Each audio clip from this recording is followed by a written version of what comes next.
I welcome you all to today's show. We will be interviewing another great personality today. What counts in life is not the mere fact that we have lived, it is what difference we have made to the lives of others that will determine the significance of the life we have led. This was said by Nelson Mandela. Rolilala Mandela was born into the Madiba clan in the village of Mezo in the Eastern Cape on 18 July 1918. Mandela began his studies for a Bachelor of Arts degree at the University College of Fort Hare, but did not complete the degree there as he was expelled for joining in a student protest. He began studying for an LLB at the University of Witwatersrand. He was a poor student and left the university in 1952 without graduating. He started studying again through the University of London after his imprisonment in 1962, but also did not complete that degree. Mandela was politically involved from 1942, but he joined the African National Congress only in 1944 when he helped to form the ANC Youth League. You would have guessed it, and you are right. We have Nelson Mandela here today to interact with us. This is a moment I'll never forget.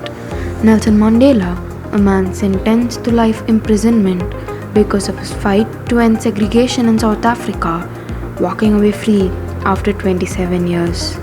I can hardly believe that after living in a cell for nearly 3 decades, he is unscathed by bitterness. He is heralded as a legend around the world because of his brave stand for freedom. Yet, what's even more amazing is that he allowed none of the indignities he withstood to turn his heart cold. Let's begin with the questions. The last time we talked, sir, you said that if you hadn't been in prison, you wouldn't have achieved the most difficult task in life, changing yourself.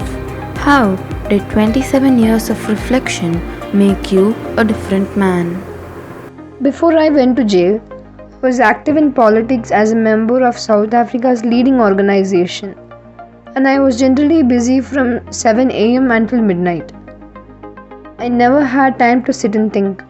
As I worked, physical and mental fatigue set in, and I was unable to operate to the maximum of my intellectual ability. But in a single cell in prison, I had time to think. I had a clear view of my past and present, and I found that my past left much to be desired, both in regard to my relations with other humans and in developing personal worth. I heard that you saw your youngest daughters when they were 2 and 3 and then didn't see them again until they were around 16. What was that like? Not seeing them may be why I have developed an obsession with children. I miss seeing any for 27 years.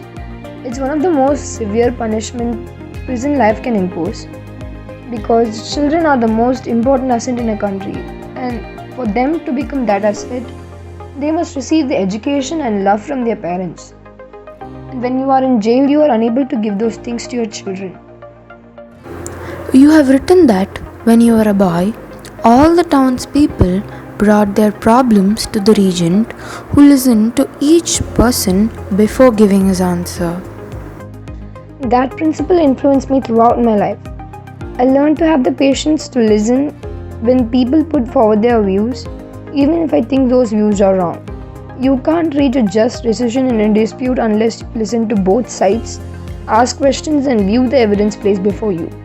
If you don't allow people to contribute, to offer their point of view, or to criticize what has been put before them, then they can never like you, and you can never build that instrument of collective leadership. Some just want their point of view to prevail, but a good leader always has the intention of making peace. That's true. When there is danger, a good leader takes the front line. But when there is celebration, a good leader stays in the back of the room. What characteristics do you most admire in those you respect? Sometimes a leader has to criticize those with whom he works. It cannot be avoided. I like a leader who can, while pointing out a mistake, bring up the good things that the other person has done. If you do that, then the person sees that you have a complete picture of him. There is nobody more dangerous than the one who has been humiliated, even when you humiliate him rightly. Now that you're in what you call the evening of your life, what do you most look forward to? I want to continue the work I am doing. In some areas, poor people haven't had proper roads, electricity, water, or even toilets. But things are changing. The whole process will take many years. That is great, sir. Is there anything else you would like to say? I would say that education is the most powerful weapon to change the world. I was educated and I was able to bring in some good to this place. Thank you, sir, for being here with us today and sharing your amazing life experiences, which might be inspiring to many of us here. We can learn a lot from great people around the world. Thank you again. More exciting interviews every Saturday from 6 pm to 7 pm.